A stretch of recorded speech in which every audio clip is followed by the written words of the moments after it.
నమస్కారం. మీరు మీ పార్ట్నర్ని ప్రాణం కంటే ఎక్కువగా ప్రేమిస్తున్నారా? వాళ్ళ కోసం అన్నీ చేస్తున్నారా? అయినా సరే నువ్వు నన్ను సరిగ్గా ప్రేమించడం లేదు అని వాళ్ళు అంటున్నారా? అయితే ప్రాబ్లం మీ ప్రేమలో లేదు, మీరు ఆ ప్రేమను వ్యక్తపరిచే భాష, లాంగ్వేజ్ లో ఉంది. ప్రపంచ ప్రసిద్ధ సైకాలజిస్ట్ డాక్టర్ గ్యారీ చాప్మన్ చెప్పిన ద 5 లవ్ లాంగ్వేజెస్ గురించి ఈ రోజు మనం తెలుసుకుందాం.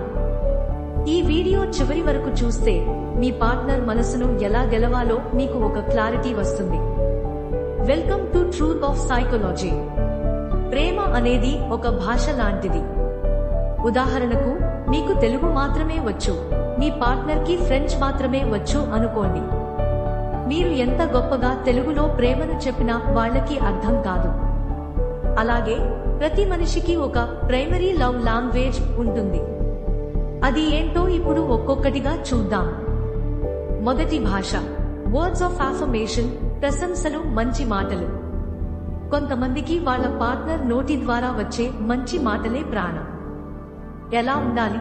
ఈ రోజు నువ్వు చాలా బాగున్నావు, నువ్వు నా జీవితంలో ఉన్నందుకు థాంక్స్, ఐ లవ్ యూ అని తరచుగా చెప్పడం.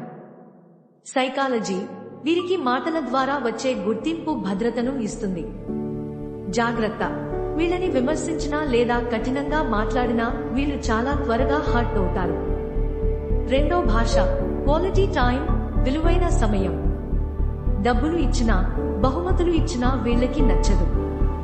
వీళ్ళకి కావాల్సింది మీ సమయం. ఎలా ఉండాలి? ఫోన్ పక్కన పెట్టి వాళ్ళ కళ్ళలోకి చూస్తూ మాట్లాడటం. కలిసి వాకింగ్ కి వెళ్లడం. ఇద్దరూ కలిసి ఒక పని చేయడం. ముఖ్యమైన పాయింట్, కేవలం పక్కన కూర్చోవడం కాదు, మీ పూర్తి దృష్టి, అటెన్షన్ వాళ్ళ మీద ఉండాలి. ప్రశ్న: మీరు మీ పార్ట్నర్ తో రోజుకి కనీసం 15 నిమిషాలు ఫోన్ వాడకుండా మాట్లాడుతున్నారా? మూడో భాష రిసీవింగ్ గిఫ్ట్స్, బహుమతులు అందుకోవడం. ఇది చాలా మంది తప్పుగా అర్థం చేసుకుంటారు. ఇది డబ్బు గురించి కాదు, ఆలోచన గురించి. ఎలా ఉండాలి? ఏదైనా స్పెషల్ రోజునే కాదు, మామూలు రోజుల్లో కూడా ఒక చిన్న చాక్లెట్ లేదా వాళ్ళకి ఇష్టమైన పువ్వు ఇచ్చినా వాళ్ళు మురిసిపోతారు. సైకాలజీ నేను నీ గురించి ఆలోచిస్తున్నాను అని చెప్పడానికి ఆ బహుమతి ఒక గుర్తు. చిన్న టిప్, ఇది ఖరీదైనది అవ్వాల్సిన అవసరం లేదు, అది మీ ప్రేమకు ప్రతిరూపం అయితే చాలు.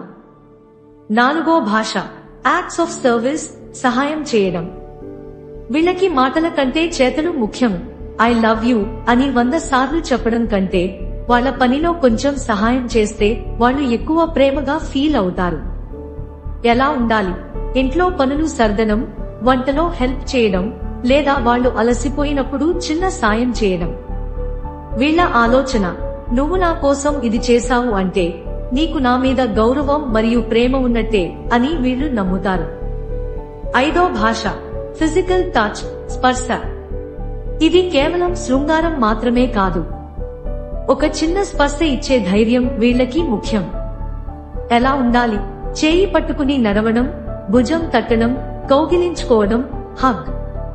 సైకాలజీ వీళ్ళకి శారీరక దగ్గరతనం లేకపోతే పార్ట్నర్ తనను దూరం పెడుతున్నారేమో అనే భయం కలుగుతుంది. ముగింపు, కంక్లూజన్. సో ఫ్రెండ్స్, ఈ 5 మీ పార్ట్నర్ భాష ఏంటో గుర్తుపట్టండి. మీరు ఒక భాషలో ప్రేమను ఇస్తుంటే వాళ్ళు మరో భాష కోసం ఎదురు చూస్తుండవచ్చు. ఈ చిన్న విషయాన్ని సరిదిద్దుకుంటే మీ రిలేషన్షిప్ అద్భుతంగా మారుతుంది.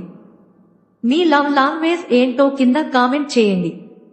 ఈ వీడియో నచ్చితే లైక్ చేయండి, మీ ఫ్రెండ్స్ తో షేర్ చేయండి. మరిన్ని సైకాలజీ వీడియోల కోసం ట్రూత్ ఆఫ్ ని సబ్స్క్రైబ్ చేసుకోండి.